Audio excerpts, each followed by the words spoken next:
Middle east পৃথিবীর সবচেয়ে অস্থির কিন্তু সবচেয়ে গুরুত্বপূর্ণ অঞ্চলগুলোর একটি। এখানে যুদ্ধ, রাজনীতি, ধর্ম এবং শক্তির লড়াই যেন কখনোই শেষ হয় না। আর এই পুরো অঞ্চলের ক্ষমতার খেলায় একটি দেশের নাম বারবার সামনে আসে, ইরান। কিন্তু প্রশ্ন হল, অর্থনৈতিক নিষেধাজ্ঞা, আন্তর্জাতিক চাপ এবং বহু শত্রু থাকা সত্ত্বেও ইরানের প্রভাব এত বেশি কেন? আজ আমরা সহজভাবে বুঝব কিভাবে ইরান ধীরে ধীরে মিডল ইস্টের অন্যতম প্রভাবশালী শক্তিতে পরিণত হয়েছে। ইরানের বর্তমান প্রভাব বোঝার জন্য আমাদের যেতে হবে 1979 সালে। এই বছর ঘটে ইরান ইসলামিক বিপ্লব। এর আগে ইরান ছিল পশ্চিমা বিশ্বের ঘনিষ্ঠ মিত্র, বিশেষ করে যুক্তরাষ্ট্রের। কিন্তু বিপ্লবের পর দেশটি নিজেকে ঘোষণা করে একটি ইসলামিক রিপাবলিক হিসেবে। নতুন নেতৃত্বের একটি বড় লক্ষ্য ছিল শুধু নিজের দেশ নয়, পুরো অঞ্চলে পশ্চিমা প্রভাব কমানো এবং নিজেদের আদর্শ ছড়িয়ে দেওয়া। এই সময় থেকেই ইরান সরাসরি যুদ্ধের বদলে শুরু করে প্রক্সি ইনফ্লুয়েন্স বা পরোক্ষ প্রভাব বিস্তার। ইরানের শক্তির মূল রহস্য হল, তারা সব জায়গায় সরাসরি সেনা পাঠায় না, বরং তারা বিভিন্ন দেশ ও গোষ্ঠীকে সমর্থন দেয়।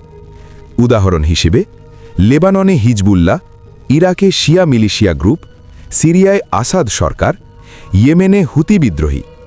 এই গোষ্ঠীগুলো ইরানের স্বার্থ রক্ষা করে, কিন্তু আনুষ্ঠানিকভাবে ইরানের সেনাবাহিনী নয়। এর ফলে ইরান তিনটি বড় সুবিধা পায়: 1. কম খরচে প্রভাব বিস্তার, 2. সরাসরি যুদ্ধের দায় এড়ানো, 3. বিভিন্ন দেশের রাজনৈতিক প্রভাব তৈরি করা। এক কথায়, ইরান পুরো অঞ্চলে একটি নেটওয়ার্ক শক্তি তৈরি করেছে। মিডল ইস্টে ধর্ম শুধু বিশ্বাস নয়, রাজনীতির বড় অংশ। ইরান বিশ্বের সবচেয়ে বড় শিয়া মুসলিম রাষ্ট্র, আর মধ্যপ্রাচ্যের অনেক দেশে শিয়া জনগোষ্ঠী রয়েছে, যেমন ইরাক, লেবানন, বাহরাইন এবং ইয়েমেন। ইরান নিজেকে এই শিয়া জনগোষ্ঠীর রক্ষক হিসেবে উপস্থাপন করে।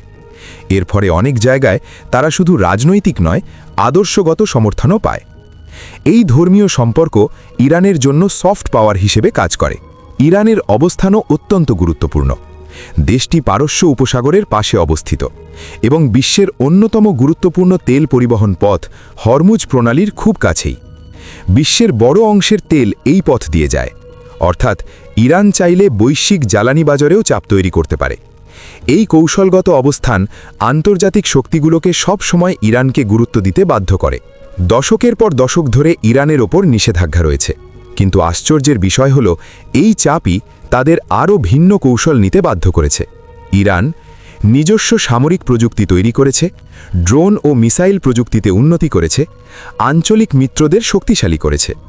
অর্থাৎ তারা সরাসরি সুপার পাওয়ার না হয়েও অসম যুদ্ধ কৌশল ব্যবহার করে ভারসাম্য তৈরি করেছে। তাহলে সংক্ষেপে বললে, মিডল ইস্টে ইরানের প্রভাব বেশি হওয়ার প্রধান কারণগুলো হল 1979 সালের বিপ্লবের আদর্শ, শক্তিশালী প্রক্সি নেটওয়ার্ক, ধর্মীয় সম্পর্ক, কৌশলগত ভৌগোলিক অবস্থান এবং নিষেধাজ্ঞার মধ্যেও অভিযোজন ক্ষমতা।